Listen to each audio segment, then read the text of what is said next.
Hello everyone, Radhe Radhe.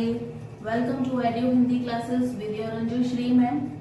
Hope आप लोग सभी स्वस्थ और मस्त होंगे।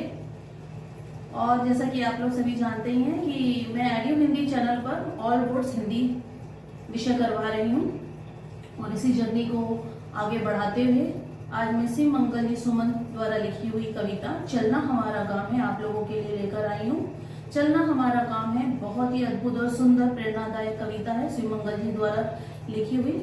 शिव मंगल जी सुमन छायावादी कवि रह चुके हैं और आज भी हमारे साथ अपने गीतों में, कविता में, नाटकों में, उपन्यासों में हमारे साथ हैं, क्योंकि लेजेंड कभी नहीं मरा करते, वो हमारे साथ जिया करते हैं। तो उसी कहावत को कृतार्थ करते हुए ये कविता भी जब हम जैसे जैसे हम इसको पढ़ते हैं तो ऐसा लगता है हम कवि को जी रहे हैं।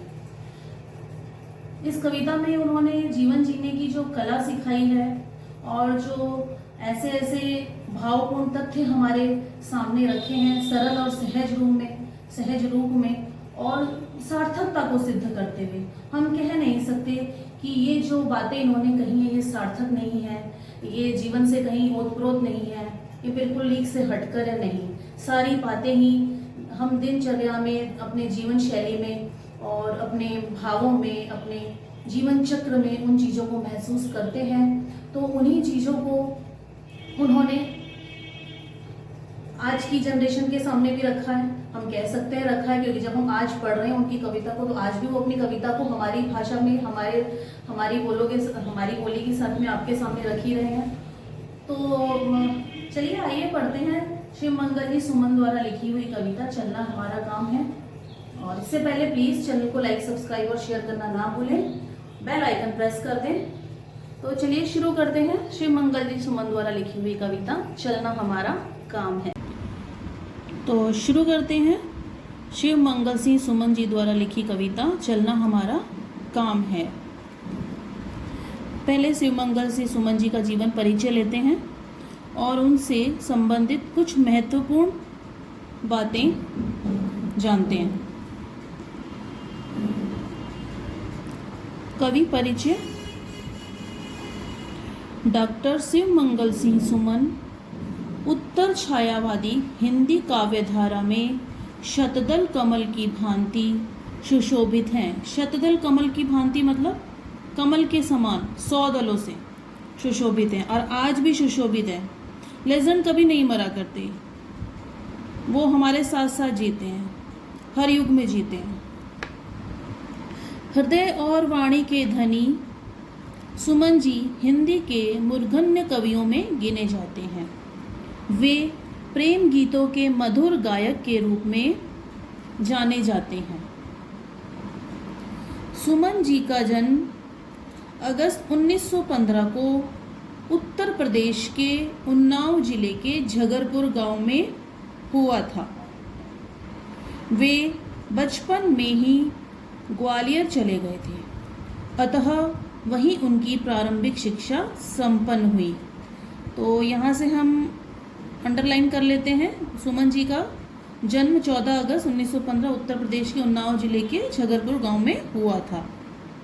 कुछ मेन पॉइंट कवि के जीवन परिचय से आते हैं, जैसे उनके जन्म मृत्यु का समय, जन्म मृत्यु का स्थान, कुछ रचनाएं, कुछ अवार्ड्स। ओके, तो वो हम अभी अंडरलाइन करते हुए चलेंगे। सन 1940 में बनारस हिंदू विश्वविद्यालय से हिंदी में एमए की परीक्षा उत्तीर्ण की और वहीं से डी लिट की उपाधि भी प्राप्त की।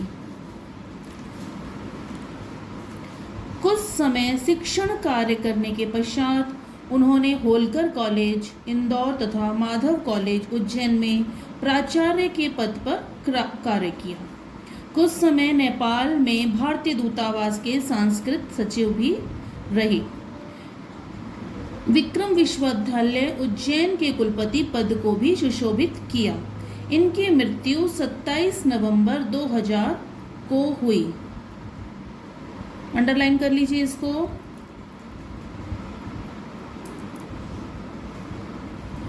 कुछ प्रमुख रचनाएं लेते हैं। सुमन जी की काव्य यात्रा का प्रारंभ छायावादी शैली के प्रेम गीतों से हुआ था। हिल्लौल जीवन के गान, प्रलय सजन, मिट्टी की बारात, विश्वास बढ़ता ही गया, पर आंखें नहीं भरी, विंध्य हिमाचल आदि इनके प्रमुख काव्य संग्रह हैं। ओके, काव्य संग्रह हैं। और सुमन जी की काव्य यात्रा का प्रारंभ छायावादी शैली के प्रेम गीतों से हुआ था। कहाँ से हुआ था इनकी काव्य यात्रा का प्रारंभ? छायावादी शैली के प्रेम गीतों से हुआ था। प्रकृति पुरुष कालिदास इनका नाटक है। महादेवी की काव्य साधना आलोचनात्मक ग्रंथ है। इनका आलोचनात्मक ग्रंथ महादेवी की काव्य साधना है। क्लियर? मिट्टी की बारात पर इनको साहित्य अकादमी तथा भारत भारती पुरस्कार प्राप्त हुआ, पर आंखें नहीं भरी पर नवीन पुरस्कार प्राप्त हुआ। क्लियर? ये इनकी कुछ रचनाएं हैं, कुछ अवार्ड्स के बारे में बताया है। अब इनकी काव्य की विशेषताएं जानते हैं कि इनकी काव्य में विशेषताएं क्या थी, किस तरह की इनकी काव्य शैली थी, वो जानते हैं। काव्य विशेषताएं, इनकी रचनाएं सरल परंतु सारपूर्ण हैं। एक और तो ये प्रगतिवादी काव्य धारा से जुड़े रहे तथा दूसरी ओर इनकी कविताओं में प्रेम और श्रृंगार का भी वर्णन है। इनकी कविताओं में प्रेम और श्रृंगार का वर्णन है और इनकी रचनाएं सरल परंतु सारपूर्ण हैं। इनके गीतों में लोकगीत शैली के साथ साथ तत्सम अंग्रेजी तथा उर्दू के शब्दों का भी प्रयोग हुआ है। खड़ी बोली का भी इनकी कविताओं में, खड़ी बोली हिंदी, ठीक है, खड़ी बोली हिंदी का भी विशेष प्रभाव रहा है इनकी कविताओं में।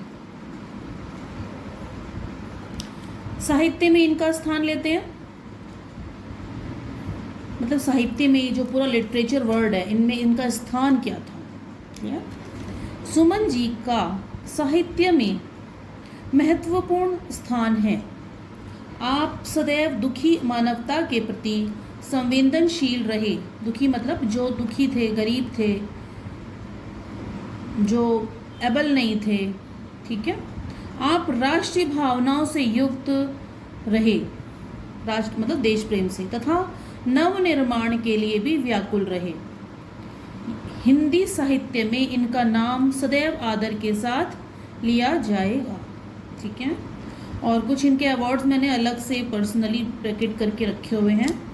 सोवियत लैंड नेहरू पुरस्कार इनको प्राप्त हुआ था, पद्मश्री, पद्म भूषण, देव पुरस्कार, नवीन पुरस्कार, साहित्य अकादमी पुरस्कार, ये इनके कुछ विशेष पुरस्कार से ये सम्मानित हुए थे। और कुछ विशेष कार्य इन्होंने किए थे देश के लिए। स्वतंत्रता आंदोलन में सहयोग, देश प्रेम, मानवतावाद, रोमानी गीतों की मधुर स्मृतियाँ, ये सब इनके कुछ विशेष कृतियाँ हैं, कुछ विशेष कृतियाँ हैं, ठीक है। क्योंकि देश प्रेम से ओतप्रोत थे ना, तो देश प्रेम के प्रति भी इन्होंने कविताएं लिखी हैं, मानवतावाद के प्रति भी लिखी है। रोमानी गीत मतलब प्रेम से, पूरे प्रेम से भरे हुए गीत, उनकी स्मृतियाँ गीतों में इनके बद्ध हैं। उद्बोधन गीत, प्रेरक गीत, ये भी इन्हीं की कृतियों में हमें दिखाई पड़ते थे। इनकी कृतियों के अंदर हमने वो भाव महसूस किए हैं, ठीक है। तो शुरू करते हैं। चलना हमारा काम है, शिव मंगल सी सुमन जी द्वारा लिखित कविता। मूल भाव लेते हैं। चलना हमारा काम है, कविता के माध्यम से कवि ने यह बताने का प्रयास किया है कि मनुष्य को सदैव गतिशील रहना चाहिए, अर्थात सदैव सक्रिय रहना चाहिए। जीवन में लाभ हानि, दुख सुख आदि द्वंद्व तो आते ही रहते हैं, सबके जीवन में तकलीफें आती हैं, वही कवि का कहने का मतलब है। पर उससे घबराना नहीं चाहिए, मनुष्य को इनसे घबराना नहीं चाहिए और अपने लक्ष्य को प्राप्त करने का प्रयास निरंतर करते रहना चाहिए। तो काव्यांश लेते हैं। ये पूरा मूल भाव इनकी जो पूरी कविता है उसका है, पूरा मूल भाव जो हम जितनी भी इनकी कविताओं के जितने काव्यांश पढ़ेंगे अलग अलग पैराग्राफ में, उसका पूरा मूल भाव यही कि इनकी कविता में का सार यही है, चलना हमारा काम का सार यही है। ठीक है, लेते हैं काव्यांश पहला। गति प्रबल पैरों में भरी, फिर क्यों रहूं दर दर खड़ा, जब आज मेरे सामने है रास्ता इतना पड़ा, जब तक न मंजिल पा सकूं तब तक न मुझे विराम है, चलना हमारा काम है। कवि का कहने का तात्पर्य क्या है यहाँ पे? गति प्रबल पैरों में पड़ी, हम इंसान हैं, हम मनुष्य हैं, करोड़ों जन्मों के बाद में हमें ये मनुष्य जीवन मिलता है, तो मैं इसे यूं ही व्यर्थ नहीं जाने दूंगा। इतनी शक्ति भगवान ने दी है, इतना अखंड हमें प्रबल ओज दिया है हमें आगे बढ़ने के लिए, इतनी हमारे शक्ति दी है हमें, तो मैं क्यों दर दर भटकता रहूं, क्यों मैं निराश होकर खड़ा हो जाऊं कि आज मेरे साथ ये हो गया, आज मेरे साथ वो हो गया। जब ये जीवन मिला है तो कुछ सोच समझ के ही भगवान ने हमें ये जन्म दिया है, तो हमें इसे निरंतर आगे बढ़ते रहना चाहिए, हमें आगे बढ़ाते रहना चाहिए। हमें कहीं भी डिसअपॉइंट होके, निराश होके कहीं भी हमें रुक कर बैठना नहीं चाहिए। तो कभी यहाँ पर यही कह रहा है कि गति प्रबल पैरों में पड़ी, मतलब मुझे इतनी शक्ति, इतना मेरे को पावर मिला हुआ है, तो फिर मैं क्यों खड़ा रहूँ एक जगह पे, क्यों मैं इधर से उधर भटकता रहूँ, सबको कहता फिरूँ कि मेरे तो काम नहीं बनते हैं, मैं तो शक्तिहीन हूँ, मेरा तो कोई काम नहीं बनता है। इस तरीके से बातें ना करके मैं सिर्फ आगे बढ़ता रहूं। जब आज मेरे सामने है रास्ता इतना पड़ा, जब मुझे यूनिवर्स ही मेरा रास्ता नहीं रोक रहा है, जब ईश्वर, ये ब्रह्मांड ही मेरा रास्ता नहीं रोक रहा है, वो निरंतर मुझे एक नया दिन प्रदान कर रहा है। हर दिन सूरज निकल रहा है, हर दिन चांद निकल रहा है, हर दिन तारे निकल रहे हैं, हर दिन मैं सांस ले रहा हूँ, तो फिर क्यों मैं रुकूं, मैं बढ़ता चलूंगा। जब तक न मंजिल पा सकूं तब तक न मुझे विराम है, जब तक मैं अपनी मंजिल को ना पा सकूं, जब तक मैं अपने लक्ष्य को ना प्राप्त कर लूं, तब तक मैं अपने जीवन को विराम नहीं करूंगा, रोकूंगा नहीं, मैं निराश नहीं होऊंगा, मैं थकूंगा नहीं, तब तक चलना हमारा काम है। इससे रिलेटेड शब्दार्थ लेते हैं। गति, आप लोगों के लिए मैंने इंग्लिश में भी इधर अवेल कर रखे हैं, आप यहाँ से कॉपी कर सकते हैं। गति, रफ्तार, चाल, प्रबल, तेज, तीव्र, दर दर, प्रत्येक द्वार मतलब हर द्वार, ईच डोर, मंजिल, लक्ष्य, डेस्टिनेशन, ठीक है ये रहा, विराम, आराम, ठहराव, रेस्ट, पॉज, ठीक है।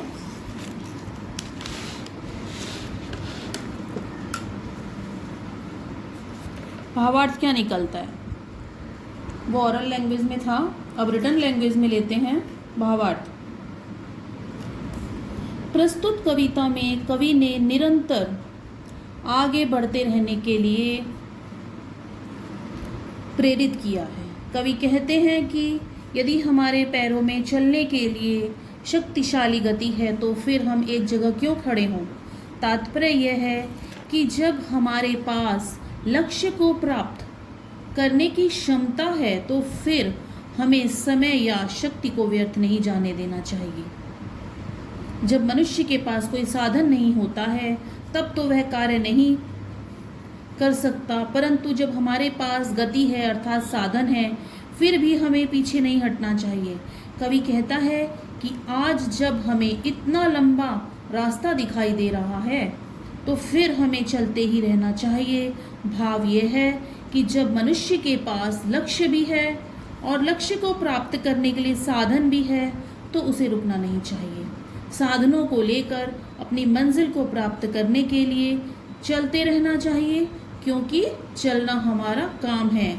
एक कवि ने अन्यत्र कहा भी है, तोड़ो बंधन रुके न चिंतन, गति जीवन का सत्य चिरंतन। मतलब तोड़ो बंधन, तोड़ो बंधन से क्या मतलब है, अपने अंदर में जो तुम्हारे अंदर में जो रुकावटें आ रही है, तो देह से जो तुम्हारे रुकावटें आ रही है, जो मन से तुम्हारी रुकावटें आ रही हैं, जो तुम्हारा मन जो तुम्हें रोक रहा है, उसको तोड़ दो। और हमारा असली जीवन क्या है, चलते रहना है, सत्य चिरंतन, ठीक है। नित्य दिन चलते रहो, जो भी परेशानियां आए उसे आराम से, शांति से, सहजता से समझ के उससे निपटो और हर दिन हर कदम बढ़ते चलो। दूसरा काव्यांश लेते हैं।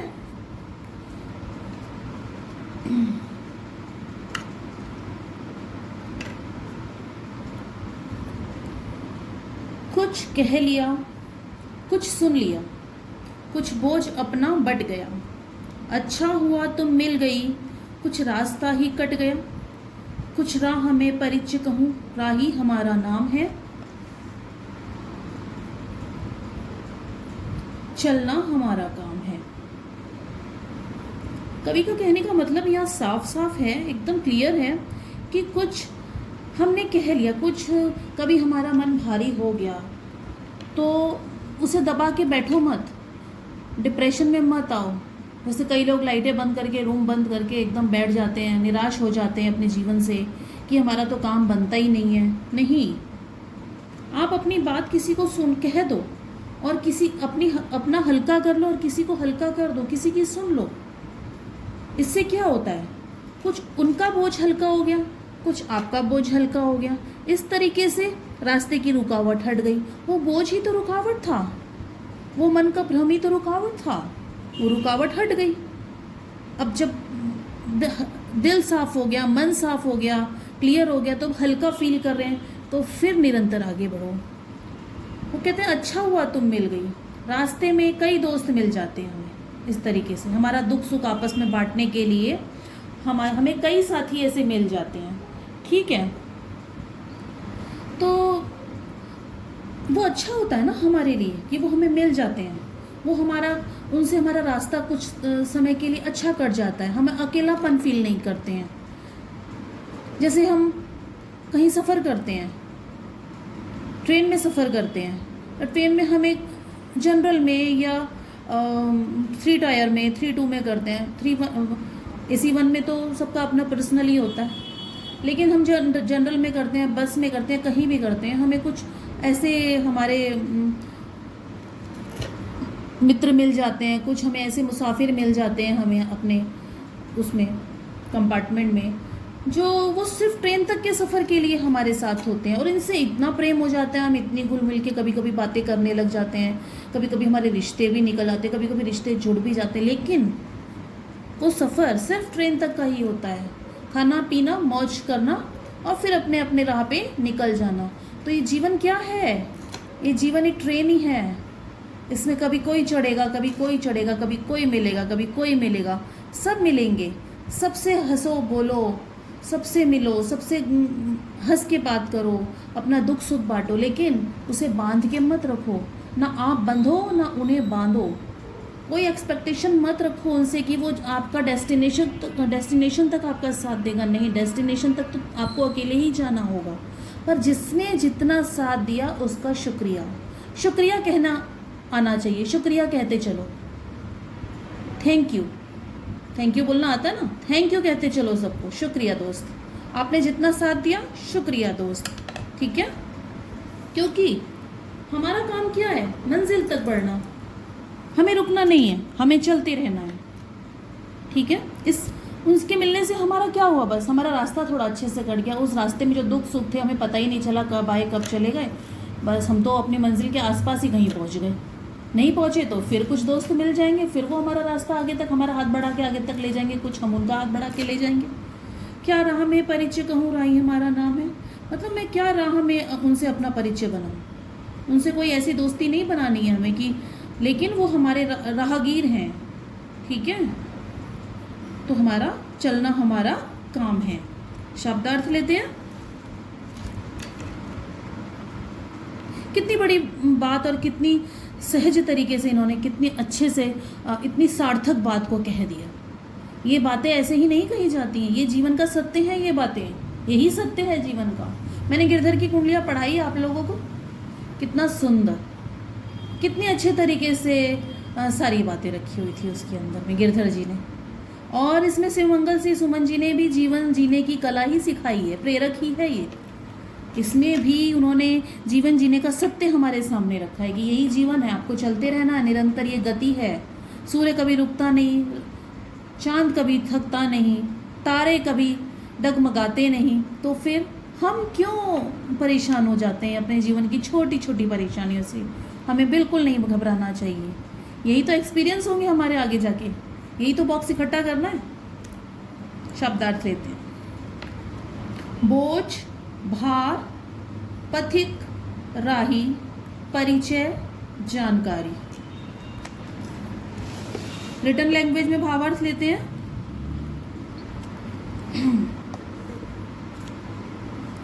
कवि कहते हैं कि मार्ग में चलते चलते कभी हमने अपने मन की बात कह दी, कभी दूसरे की बात सुन ली।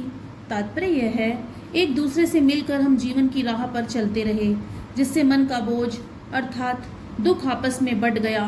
कवि कहते हैं कि यह बहुत अच्छा हुआ कि रास्ते में प्रियतमा या मित्र से मिलन हुआ, जिससे जीवन का मार्ग सरल हो गया।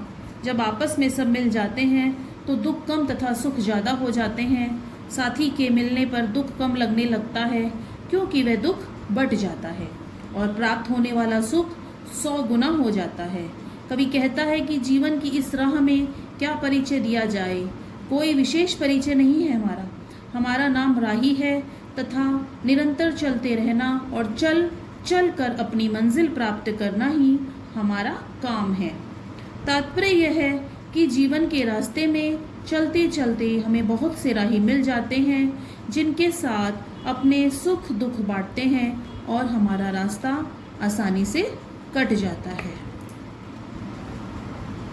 नेक्स्ट काव्यांश लेते हैं।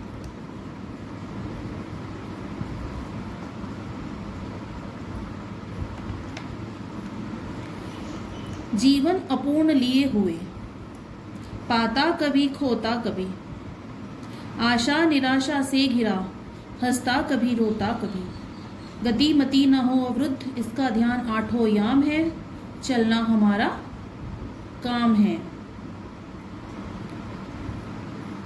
जीवन अपूर्ण लिए हुए, कवि का कहने का तात्पर्य है कि जीवन अपूर्ण लिए हुए मतलब कौन है जिसका जीवन पूर्ण है। यहाँ पर किसी का जीवन पूर्ण नहीं है। किसी का देखा है जीवन पूर्ण है आज तक? शिव से शुरू करते हैं। शिव ने भी परीक्षा दी सती को पाने के लिए, फिर सती नहीं मिली, फिर पार्वती जी को पाने के लिए पार्वती जी का संघर्ष देख लीजिए, उन्होंने भी 14 साल का संघर्ष किया। गणेश जी का देख लीजिए, उन्होंने संघर्ष किया अपने नाम को बनाने के लिए। राम जी को देख लीजिए, सीता जी को हरण करके ले गए रावण, तो वहाँ पे संघर्ष था। कृष्ण जी का देख लीजिए, संघर्ष था। गोपिकाओं का देख लीजिए, संघर्ष था, कृष्ण दोबारा देखने को नहीं मिले, संघर्ष था। कौरव पांडवों में देख लीजिए, संघर्ष था। गौतम बुद्ध को देख लीजिए, घर छोड़ना पड़ा तभी उन्हें वो सिद्धियां प्राप्त हुई। तो किसका जीवन अपूर्ण है?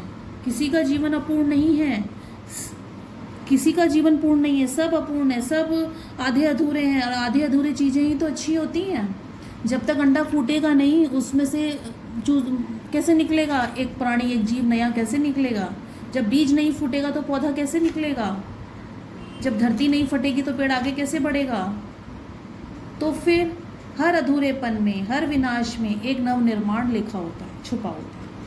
तो हम उसमें कुछ पाते हैं, हम उसमें कुछ खोते हैं। और ये आशा निराशा का जो खेल है, खोने पाने का जो खेल है, हमें हंसते हुए रोते हुए इसको हर बाधा को पार करते हुए निकल जाना है। मेरी गति मति न हो वृद्ध, इसका आठों याम है। बस मेरा जो दिमाग है वो स्थिर रहे, उसमें कोई रुकावट नहीं आए, ये सब चीज़ें मैं सहन कर जाऊं, इसी का ध्यान आपको 24 आवर्स रहना चाहिए। ध्यान आठों याम है, ठीक है? आठों याम का मतलब 24 आवर्स चलना हमारा काम है।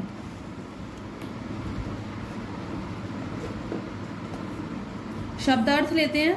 अपूर्ण, अधूरा, मति, बुद्धि, अवरुद्ध, रुका हुआ, आठों याम, आठों पहर। नेक्स्ट लेते हैं।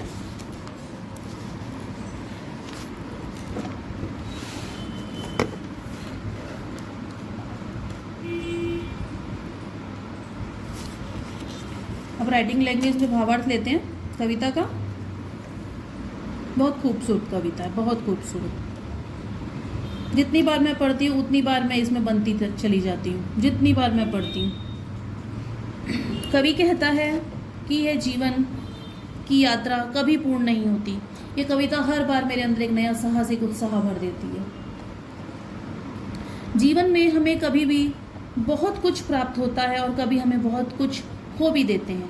कभी आशा की किरण दिखाई देती है तो कभी निराशा के बादल हमें परेशान कर देते हैं। मानव कभी हंसता है तो कभी रोता है। तात्पर्य यह है कि जीवन में उतार चढ़ाव आते रहते हैं, परंतु मनुष्य को इस बात का ध्यान रखना चाहिए कि ऐसी विषम परिस्थितियों में भी उसे कभी विचलित नहीं होना चाहिए। हमें हर पल आठों पहर 24 घंटे ये ध्यान रखना है कि जीवन की गति कभी रुके नहीं तथा मति अर्थात बुद्धि कभी कुंठित न हो। क्यों ये चीज़ें क्यों पहले कह दी कवि ने? क्योंकि आज देख रहे हैं ना कितनी आत्महत्याएं हो रही है, लोग डिप्रेशन का शिकार हो रहे हैं, छोटी छोटी निराशाएं उन्हें घेर लेती है। आजकल कर ये न्यूज़पेपर भरे पड़े हैं इन चीज़ों से कि बच्चा पास नहीं हुआ, उसने आत्महत्या कर ली, उसने उसका गला काट दिया, उसकी जॉब नहीं लगी, वो ऊपर से कूद गया। ये क्या है? डिसअपॉइंटमेंट्स ही तो है अपनी लाइफ के, जिन्हें हमें क्रॉस करना होता है। उसका हमें सॉल्यूशन निकालना चाहिए। नहीं निकलता, ऐसा हो ही नहीं सकता कि किसी समस्या का सॉल्यूशन ना हो लाइफ के अंदर। हर समस्या का सॉल्यूशन है, निकालने की देरी है। आपको निकालना आना चाहिए। उसी के लिए कवि यहाँ प्रेरित कर रहे हैं हम लोगों को। नेक्स्ट लेते हैं काव्यांश।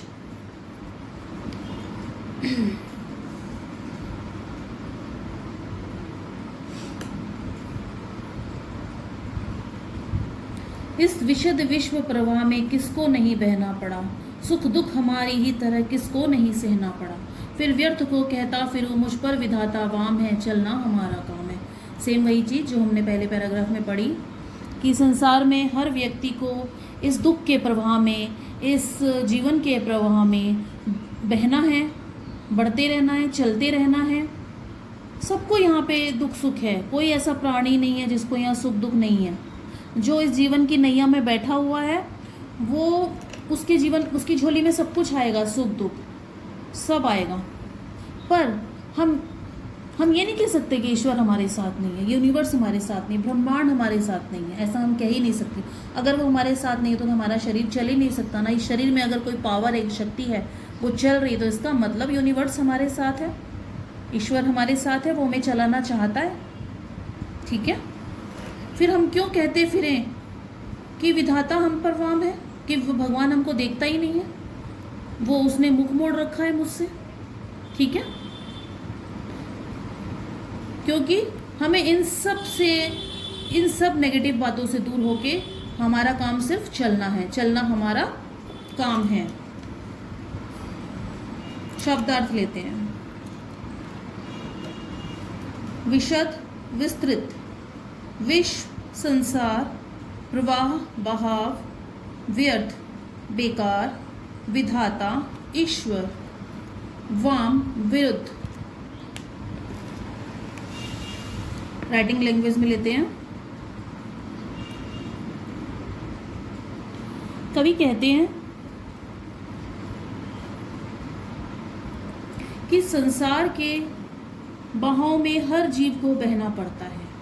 तात्पर्य यह है कि समय की गति के साथ सबको चलना पड़ता है, सबको समान रूप से सुख और दुख सहन करना पड़ता है। सूर्य भी तो कह सकता है मैं अकेला ही चमकता हूँ, मुझे ही सिर्फ रोशनी देनी पड़ती है और मेरे को इतना जलना पड़ता है, लेकिन वो कभी नहीं कहता। उसका काम है देना, वो अपना काम कर रहे हैं, बस उनका काम ही वही है, वो करते चले जाते हैं निरंतर। हर जो भी इस प्रकृति से जुड़े हुए उन्हें अपना कर्म करते हुए निकल जाना है। बाकी जो रिश्ते इसके बीच में बनते हैं इस दौरान, ड्यूरिंग दिस पीरियड, जितने भी रिलेशन हम बनाते हैं वो सब इस कर्म चक्र के अंदर ही आते हैं।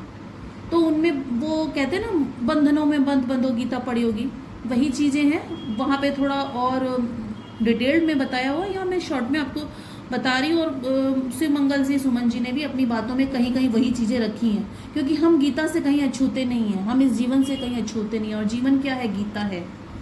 ठीक है, इस विश्व में कोई भी ऐसा प्राणी नहीं है जो सुख दुख की नैया में ना बैठा हो।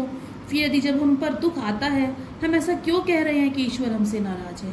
अर्थात इस संसार में ईश्वर सबके साथ है और सभी को समान रूप से सुख दुख सहना पड़ता है। ईश्वर, ये ईश्वर शब्द कई बच्चे आजकल के वो, ईश्वर यानी यूनिवर्स, यूनिवर्स यानी टाइम, टाइम यानी समय चक्र, जो हमारे साथ घटित हो रहा है वही ईश्वर है और ये घटेगा, ये घट के रहेगा। ईश्वर को भी नहीं छोड़ा उसने तो, समय ने। अगर समय ईश्वर को छोड़ देता तो पार्वती मिल जाती पहले जन्म में ही उनको, सीता जी के संग वो होता ही नहीं, कृष्ण जी के ये कौरव पांडवों का युद्ध होता ही नहीं, इतने तरह के युद्ध होते ही नहीं, है ना। तो समय के चक्र, समय का जो ये परीक्षा है सबको ही देनी पड़ती है, इससे कोई भी अछूता नहीं है, ठीक है। और सभी को समान रूप से सुख दुख सहना पड़ता है। कहा भी गया है चक्रवत परिवर्तनते सुखानी दुखानी च, अर्थात जीवन में सुख और दुख पहिए की गति के समान है, आते जाते रहते हैं। एक कवि ने सुख दुख की नश्वरता के विषय में कहा है, सुख भी नश्वर दुख भी नश्वर, यद्यपि सुख दुख सबके साथी, कौन भूले फिर सोच फिकर में आज घड़ी क्या है कल क्या थी। समझ गए, इस पैरे में आप समझ ही गए होंगे कि सुख भी नश्वर है, उसका भी कोई ज़्यादा बड़ा रोल नहीं है, आज है कल नहीं है। दुख भी ऐसा ही है, ये दोनों ही हमारे साथी हैं। फिर हम क्यों इस चक्कर में पड़े, क्योंकि ये जो आज है वो कल नहीं होगा, ठीक है। नेक्स्ट लेते हैं काव्यांश नंबर 5। मैं पूर्णता की खोज में दर दर भटकता ही रहा, प्रत्येक पग पर कुछ न कुछ रोड़ा अटकता ही रहा, पर हो निराश क्यों मुझे, जीवन इसी का नाम है, चलना हमारा काम है। ये सुंदर बात लिखी है। मैं पूर्णता की खोज में, वे कहते हैं इंसान पूर्णता की खोज में कि उसे सब कुछ मिल जाएगा, एक बार में ही सब कुछ मिल जाएगा, उसमें वो दर दर भटकता रहता है। प्रत्येक पग पर कुछ न कुछ रोड़ा अटकता ही रहा, मतलब उस डेस्टिनेशन को पाने के लिए, उस पूर्णता की खोज में कुछ न कुछ कठिनाइयाँ, डिफ़िकल्टीज, परीक्षाएं बीच में आएंगी, वो तो आएंगी, ठीक है। पर मेरे को उससे निराश नहीं होना है। मैं उससे क्यों निराश हूँ, क्योंकि यही असली जीवन का नाम। जब ये चीज़ें होगी नहीं हमारे जीवन में, तो जीवन क्या है फिर? जीवन क्या है? पैदा होते ही बड़ी कोठी, बंगले, गाड़ियाँ, बिजनेस, हाँ, ऐशो आराम, रेस्टोरेंट, पार्टी, यही सब ये जीवन है? नहीं, जीवन ये है जो हमने इस कविता में पढ़ा है, ये जीवन है, इसी में मज़ा है। क्लियर? जो इसने ये जी लिया ना, और उसके बाद में जब वो एक डेस्टिनेशन पे पहुंचा तो इसका स्वाद और रस जब वो जीवन भर उसके अंदर आता रहेगा, वो फील करता रहेगा उसको, ठीक है। तो चलना हमारा काम है। शब्दार्थ लेते हैं। पूर्णता, सब कुछ पूरा होना, खोज, तलाश, भटकता, व्यर्थ घूमना, पग, पांव, कदम, रोड़ा, रुकावट, ऑब्स्टिकल्स, हिंड्रेंस।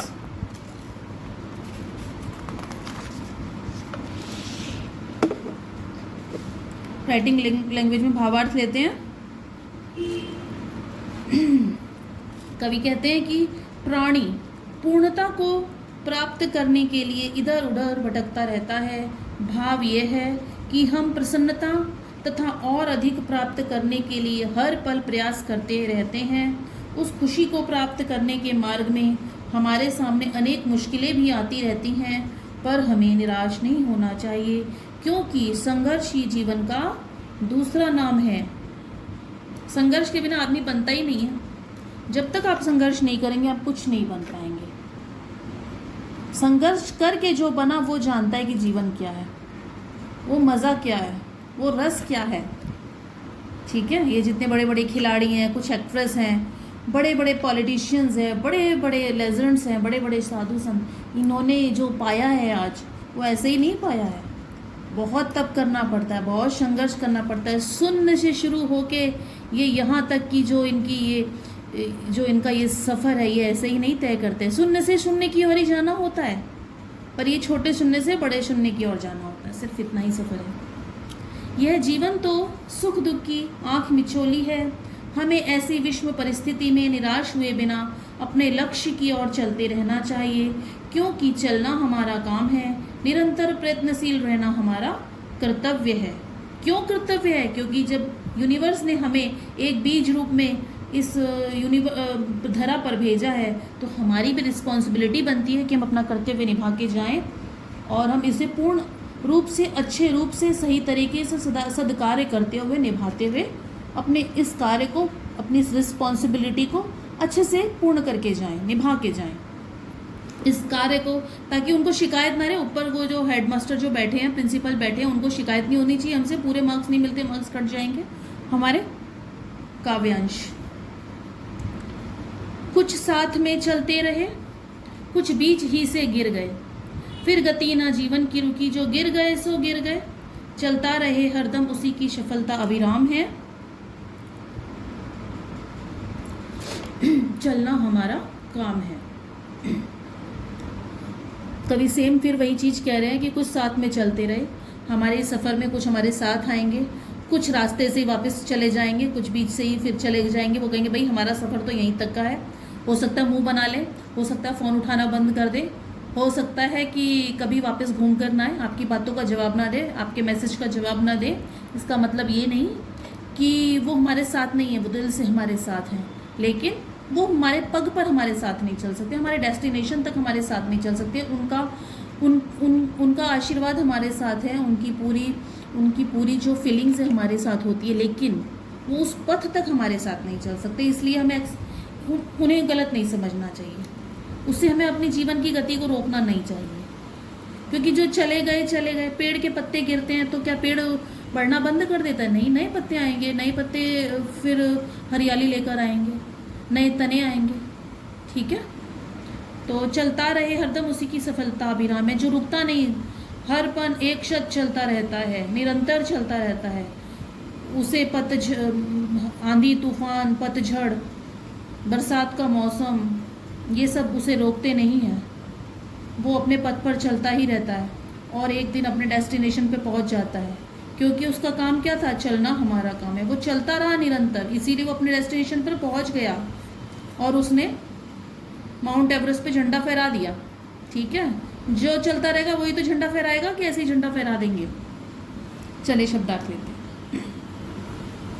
फिर गए वापस हो गए, सफलता, जीत, अभिराम, मनोहर, सुखद। राइटिंग लैंग्वेज में लेते हैं।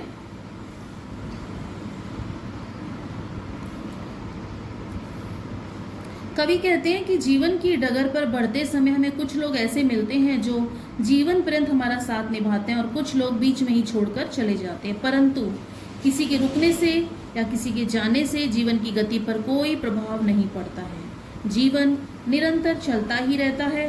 जो गिर गया वो गिर ही रहा, उसके गिरने से जीवन की गति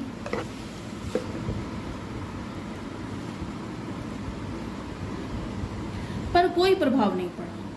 जो किसी के गिरने या चलने से बिना किसी प्रभाव के निरंतर चलता रहता है, उसी को पूर्ण सफलता मिलती है।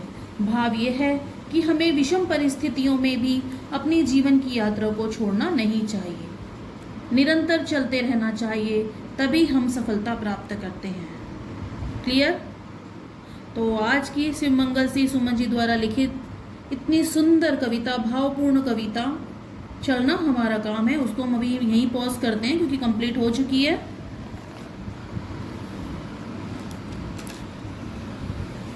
नेक्स्ट वीडियो मैं इनकी प्रश्नोत्तरी के साथ लेकर आऊँगी, तो प्लीज़ चैनल को पॉज करने से पहले चैनल को लाइक, सब्सक्राइब और शेयर करना ना भूलें। बेल आइकन प्रेस कर दें। अपनी जिम्मेदारी निभाएं। राधे राधे, बाय।